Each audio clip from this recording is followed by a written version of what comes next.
이 책은 최 교수님 잠깐 설명해 주셨지만 이제 책시가 이렇게 쉬울 줄이야 라는 부분인데 사실은 이제 뭐 저도 책을 쓴다 해서 지금도 이제 사실 책을 쓰기 힘들어하는 그런 상황인데 저 같은 사람들이 책 쓰기 제일 힘들어하는 요소들을 어떻게 하면 좀 더 쉽게 접근할 수 있는가라는 부분을 해주기 때문에 뭐 전문 기획자로서 이런 카피를 쓰더라도 큰 무리는 없다라는 생각이 공감이 많이 들었습니다. 그래서 내용이 지금 사실 제가 한 10년 정도 전에 디지털 출판 인쇄 쪽의 회사에서 상무로 근무하면서 한 4년 정도 네. 자비 출판 관련되어 가지고 제가 직접 담당을 하면서 제가 원고를 받아서 자비 출판 시켜준 책이 꽤 많았었거든요. 그때 이제 이 출판과 관련된 부분을 제가 되게 관심을 가졌고 또 한번 이쪽에 어, 일을 해보려고 기획까지 하다가 말았는데 제 지금 책꽂이에 이 출판 글쓰기 편집과 관련된 책이 한 50권이 있어요.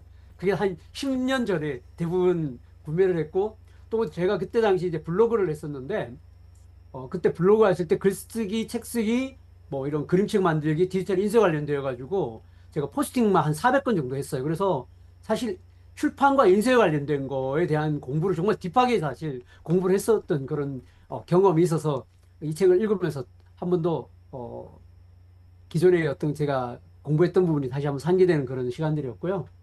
또 요즘 제가 이제 AI를 가지고 저게 각종 퍼널 마케팅을 하면서 이제 그 리드 마그넷이라 그러죠. 고객들한테 제공해주는 전자책 같은 경우를 이제 다양하게 제가 만들어 보면서 AI를 활용해서 전자책 쓰기를 해보면서 책 쓰기 부분에 대한 거를 좀 더 이제 AI를 활용한 책 쓰기라는 부분에서 접근을 요즘 많이 고민을 하고 있고 그걸 계기로 해서 제가 한 네 권 정도 이미 AI를 가지고 책을 썼어요. 그래서 그걸 이제 책을 쓰고 특히 이제 지금 제가 10년 전하고 지금 달라진 건 뭐냐면은 그때는 이제 기획 출판을 하든지 기획 출판은 사실 이제 원고가 투고를 하더라도 선정되기가 되게 어렵잖아요.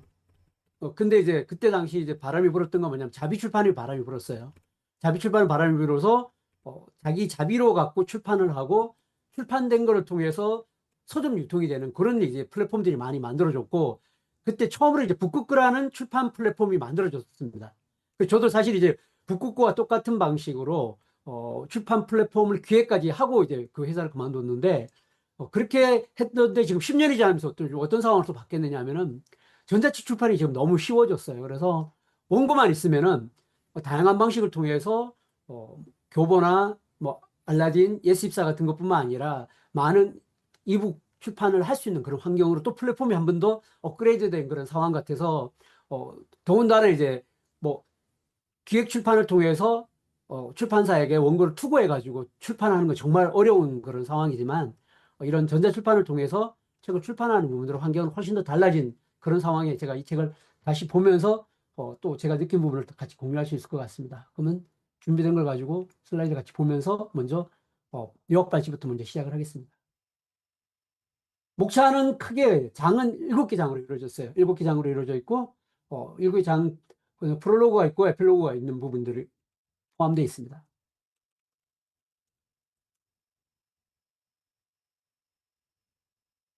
이게 어려운 게 이게 클릭을 하면 넘어가면 참 좋은데 마우스로 드래그를 했어야 되기 때문에 이게 넘기는 게 좀 논활치 않은 것 같아요. 그래서 어, 양홍근 저자는 이제 최 교수님 설명해 주셨다면 책 기획 전문가세요. 그래서 책을 발굴해서 기획을 해서 그뭐 예를 들어 여러 출판사에서 사실 이 기획 어, 양 제자님이 하시는 기획을 서로 가져갈 정도로 이렇게 업계에서 이제 소문이 난 베스트셀러를 만드는 전문 기획자로서 이름을 날리신 그런 분이라고 보시면 될 것 같아요. 그래서 책은 사실 기존에는 기획 출판 중심일 때 사실 책을 쓴다라는 건 아무나 할 수 있는 건 아니었거든요. 근데 이제 요 10년 전에 요 책을 쓸 시점만 하더라도 자비 출판이 붐이 일어나고 출판에 대한 어떤 한번 방향의 전환들이 생기면서 출판에 대한 다양한 프로그램이 많이 생겼는데 이때만 하더라도 책 내는데 한 1,000만 원 정도의 그런 고가 프로그램들이 막 난리가 난 그런 상황이었어요. 그래서 책 쓰기를 하는데 1,000만 원 정도 내고 했거든요. 그런 상황에서 이제 그런 걸 보시면서 이게 사실 그런 어떤 너무 상업성에 치우쳐가지고 책 쓰고 싶어 하는 욕망들을 이용해서 돈벌이를 하는 그런 상황들에 대해서 되게 이제 문제성을 느끼면서 누구나 책 쓰기를 쉽게 할 수 있다는 그런 관점에서 이 책을 내신 부분에 대해서 책 속에도 지금 소개를 하고 있습니다. 그래서 책은 누구나 쓸 수 있다. 그래서 글쓰기와 책 쓰기는 다르다.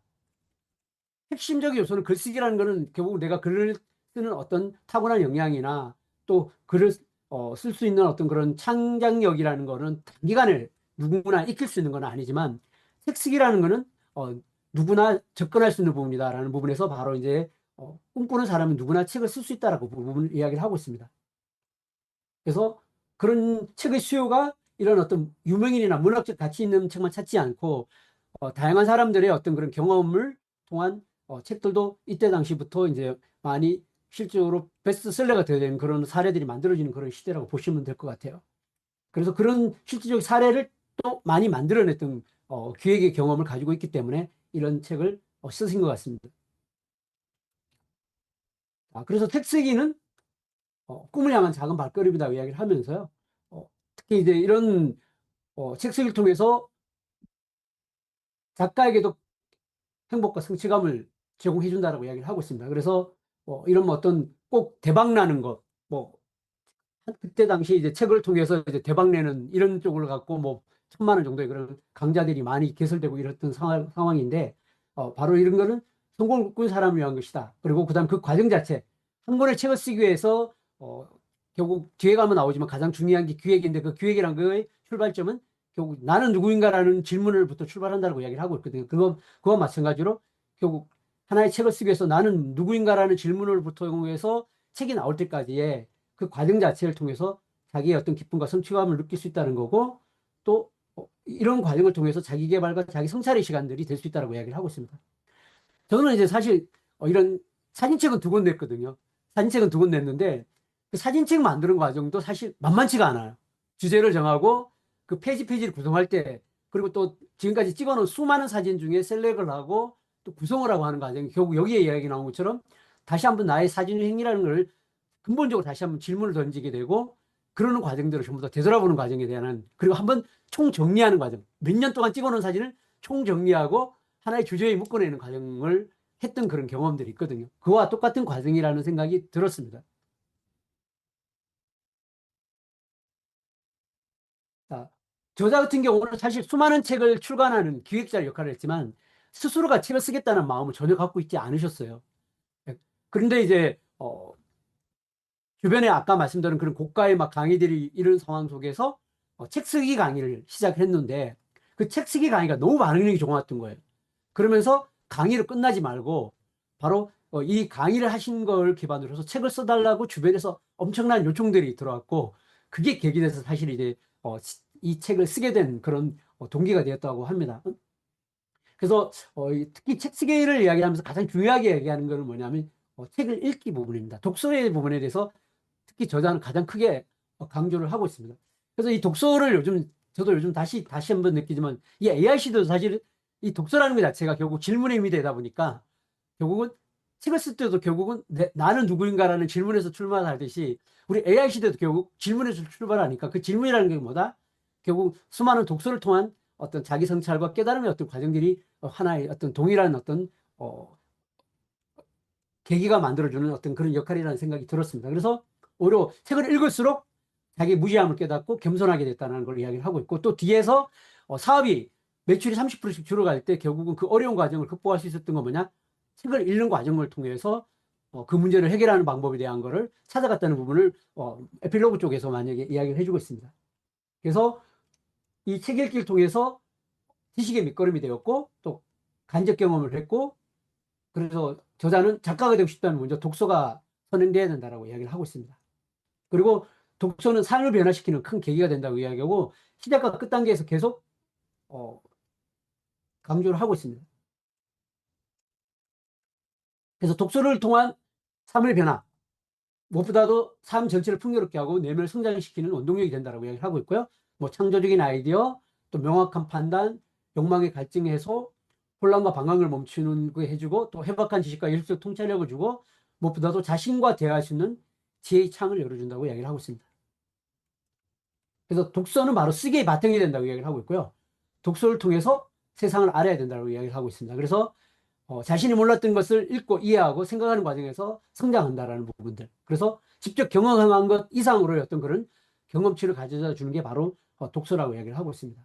그래서 이런 독서를 통해서 사유하는 시간을 가질 수 있고 또 독서를 통해서 다양한 어떤 만남을 통해 시간과 공간의 벽을 넘는 경험을 얻을 수 있고 또 다양한 독서를 통해서 표현의 기반들을 뭐 배울 수 있고 또 그다음에 창의적 발상의 원천이 될 수 있다라는 걸 이야기를 하고 있습니다. 그래서 창의적인 기획이나 글쓰기의 어떤 발현을 할 수 있는 출발점이 바로 독서에서 출발된다고 이야기를 하고 있습니다.